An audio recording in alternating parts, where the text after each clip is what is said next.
Good morning, moms. Today is tip number 2 from Mom Awesomeness Mondays. And the question comes from Kim. Kim asks, how do I get my toddler to sleep longer in the morning? He's been waking up at 3 a.m. and driving us crazy. Okay, so Kim, here's a couple questions we need to ask. First of all, I call this toddler jet lag. It literally is if they've, gotten off a plane and they're completely upside down. And it happens. It happens to all of them, and it happens as their sleep patterns change. Okay, so ask yourself a couple questions. First of all, does he need to go to bed later? Because as they need fewer naps and stuff, it does mess up with their cycle. Maybe he needs to go to bed later so he can sleep in later.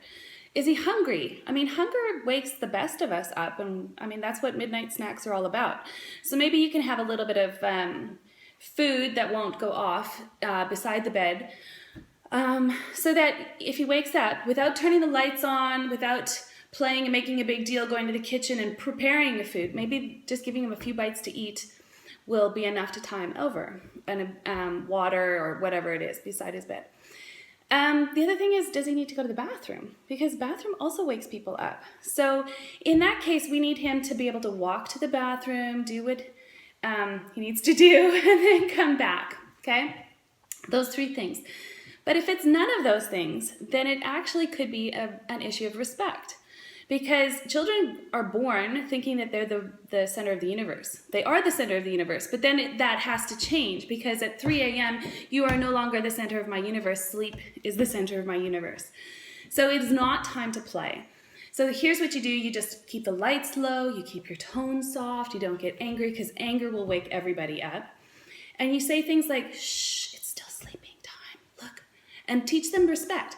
Don't wake up, Daddy. Shh, Daddy's sleeping. Shh, baby's sleeping. Shh, Mommy's sleeping. And you give them a hug. You lay them down. You keep the lights off.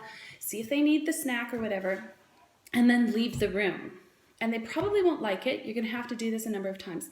But it's called self-soothing. And we all self-soothe. Now, how many times have you woken up 2 hours before your alarm clock and you go, yes, I have 2 more hours to sleep, and you roll over and go back to sleep? They just don't know how to do that. We have to teach them how to do that. So those are some of the things you can do. Now, what happens if you're in the northern hemisphere now and your days are starting to get longer? And that's a problem, because the sun can also wake them up, okay? And especially when toddlers can't tell time yet, that's a problem. So here, I've given you a couple of different examples of how to get children to stay in their room. Now, they can play quietly, they can read quietly, they can sing to themselves quietly, but they must be respectful. They're not allowed to wake you up, because that's a respect issue. Here are some clocks that that I bought. I actually bought this one for $2.50. And it took a little bit of fancy masking tape. Here's some Disney stuff, just to make where the minute hand matches there and the hour hand matches there. So this one is actually timed for 7 o'clock. So when it's 7 o'clock and the 2 hands match, he can get out of his room. How cool is that? Okay, so it's about matching shapes. This one is about matching pictures. I don't know if you can see that. Those are little happy faces. When the happy faces are matching, it's going to be 7 o'clock, okay? And then he can get out of his room. If he doesn't like happy faces, how about soccer balls? Or something that means something to them. So when those pictures are aligned, then it's time to wake up. If they're not aligned, then it's time to self-soothe.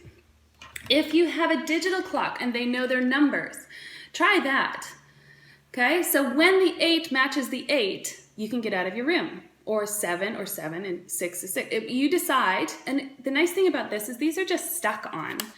So you can actually change them based on whether you're on holiday or not, or whatever your family routine is.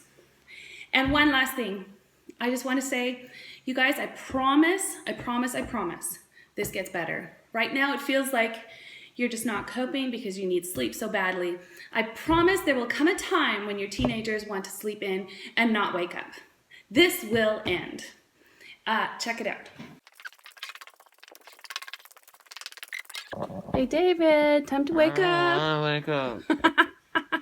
David, time to wake up. See, I told you. Have a good week. Bye.